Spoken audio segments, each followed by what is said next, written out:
वाटत होतं काहीतरी चुकतंय, पण नक्की काय ते विद्याला सांगता येत नव्हतं. तिचं लग्न ठरलेलं होतं आई वडिलांच्या पसंतीनं. मुलाचं नाव नील.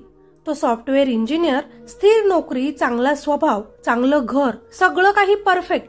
पण विद्याच्या मनात एक शंका सतत रेंगाळत होती. हा मुलगा जास्त बोलत नाही. लग्न जमून इतके दिवस झाले पण स्वतःहून फोन करत नाही. जितकं विचारलं तितकेच उत्तर देतो. ती आईला म्हणाली होती, आई, मी अजूनही नीलच्या प्रेमात पडलेली नाही. लग्न झालं की होईल का ग प्रेम? आईनं तिच्या केसांवरून हात फिरवत हलकं हसत उत्तर दिलं, होईल ग बाळा. एकमेकांना एकमेकांची सवय झाली की आपोआप प्रेमही होतं. पण विद्याचं मन मात्र अजूनही शांत नव्हतं. काहीतरी विचार आत खोलखोल चाललं होतं, पण काय चाललंय ते तिला समजत नव्हतं. लग्नाचा दिवस उजडला. नील दिसायला रुबाबदार, शांत आणि सौम्य, पण त्याच्या डोळ्यात एक अस्पष्ट वेदना लपलेली होती. सगळं विधिवत पार पडलं. सगळ्यांचे हसरे चेहरे, फोटो, मोठ्यांचे आशीर्वाद, पण त्या वरवरच्या हसण्यात एक खोल गोंधळ होताच. सगळं असूनही विद्याला आपल्याकडे काहीच नाही असं वाटत होतं, कारण नील तितका खुश दिसत नव्हता. लग्नाच्या पहिल्या रात्री दोघंही एकमेकांसमोर शांत बसले होते. खोली भरूनही मात्र एक ओळखीचा अवकाश जाणवत होता. नील थोडा वेळ गप्प राहिला आणि मग तिला म्हणाला, मला वेळ लागेल थोडा. तू खूप समजूतदार आहेस. फक्त मला थोडी मोकळीक दे. माझ्या मनात अजूनही काही गोष्टी थांबून राहिल्या आहेत, ज्या मी विसरू शकत नाही. विद्या काहीच म्हणाली नाही. डोळ्यात दाटून आलेलं रडू ती कसाबसा गिळून गेली. डोळ्यांनीच त्याला होकार दिला. ती समजूतदार होतीच. तिनं थोडंसं अंतर राखून पण मनात एक आशा ठेवून त्यांचा नवरा बायकोचं नातं सुरू केलं. लग्न झाल्यानंतरच्या पहिल्या काही आठवड्यात त्यांच्या आयुष्यात फारसा संवाद नव्हता. ती घरकामात गुंतलेली असायची आणि तो ऑफिसच्या गडबडीत. विद्या रोज देवळात दिवा लावायची, डबा तयार करायची. संध्याकाळी गच्चीवर एकटी उभं राहून आकाशाकडे पाहायची व रोज सायंकाळी ती स्वतःला विचारायची, हेच का लग्न? हेच का सहजीवन?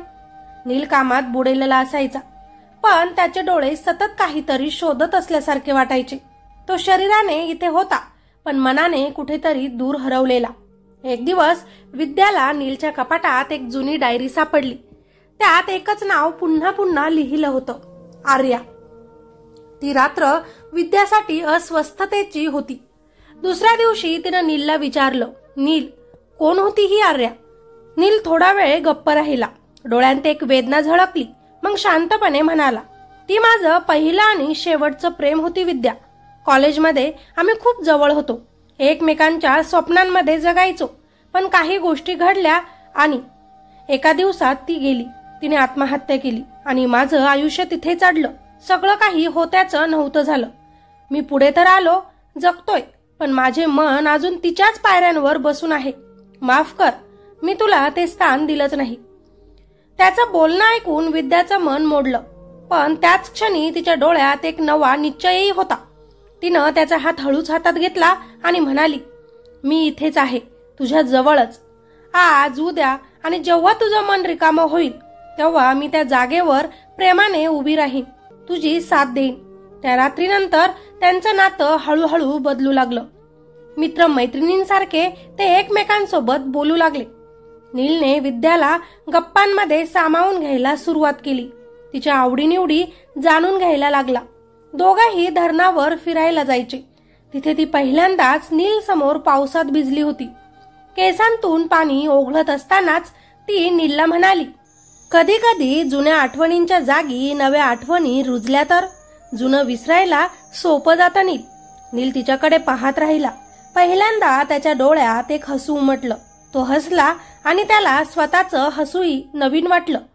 आता त्यांच्या नात्यात संवाद होता, नजरेचा, स्पर्शाचा आणि हळूहळू हृदयाचा. तसेच एकमेकांना ओळखून त्यांचे दिवस चालले होते. तेव्हाच नीलने तिला एक पुस्तक दिलं, हृदयातील आतलं घर.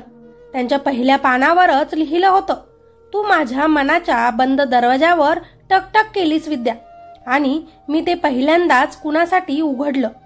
हे वाचून विद्याच्या डोळ्यात पाणी आलं. तिला उमगलं की नीलचं मन आता हळूहळू तिच्या अस्तित्वांशी जुळत चाललंय.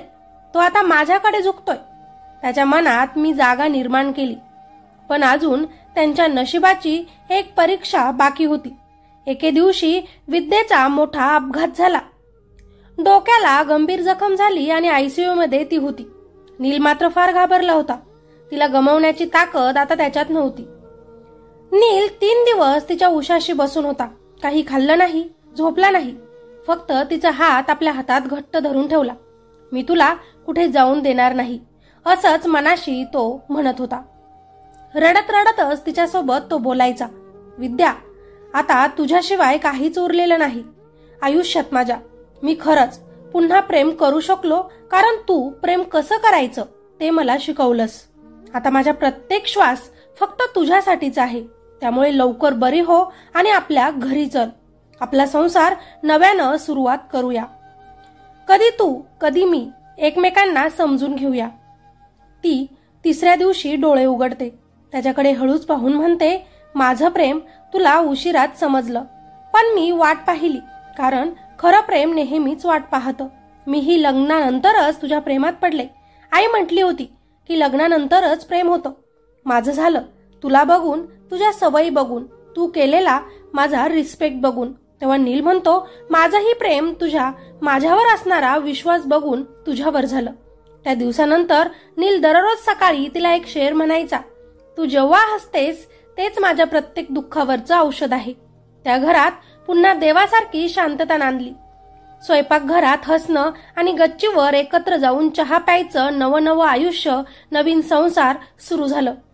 ते आता भांडायचेही प्रेमाने, रुसायचेही एकमेकांच्या मिठीत आणि हळूहळू त्या जुन्या आठवणी मागे पडत गेल्या आणि यांचा संसार सोन्यासारखा फुलला. 2 वर्षात त्यांच्या आयुष्यात गोंडस परी आली. जे हरवलं होतं ते सगळं काही नीलला आणि विद्याला मिळालं. एक दिवस विद्या नीलच्या खांद्यावर डोकं ठेवून म्हणाली, मी तुझं पहिलं प्रेम नाही, पण शेवटचं व्हायला मला हरकत नाही. कारण पहिलं प्रेम आठवतं, पण शेवटचं प्रेम आयुष्यभर जगवलं जातं. नीलच्या डोळ्यात अश्रू आले. त्यानं तिला जवळ घेतच म्हटलं, तुझ्या प्रेमानं मला पुन्हा जिवंत केलंय. आता माझ्या प्रत्येक धडधडीत फक्त तुझंच नाव आहे. आपल्या बाळाचे नाव आहे. मित्र आणि मैत्रिणींनो, कधी कधी आपल्या आयुष्यात जे मिळालं नाही त्याचं दुःख आपल्याला फार असतं, पण जे आपल्या मनात हलकेच उतरून राहतं तेच खरं प्रेम असतं. नील आणि विद्याचं प्रेम एकमेकांना उशिरा उमजलेलं, पण मनापासून जपलेलं. त्यांचं लग्न आधी झालं, प्रेम नंतर एकमेकांना समजलं. पण जेव्हा प्रेम उमजलं ते सगळं अधिक अर्थपूर्ण वाटलं. कारण कधी प्रेम एका क्षणात होतं, तर कधी ते सहजीवनाच्या प्रवासात हळूहळू रुजतं. पण जेव्हा ते उगम पावतं तेव्हा आपलं आयुष्य हे खरं वाटतं. बाकी ही हृदयस्पर्शी कथा तुम्हाला कशी वाटली खाली कॉमेंटमध्ये नक्कीच सांगा. आणि चॅनलवर नवीन असाल तर आपल्या चॅनलला सबस्क्राईब नक्कीच करा. धन्यवाद.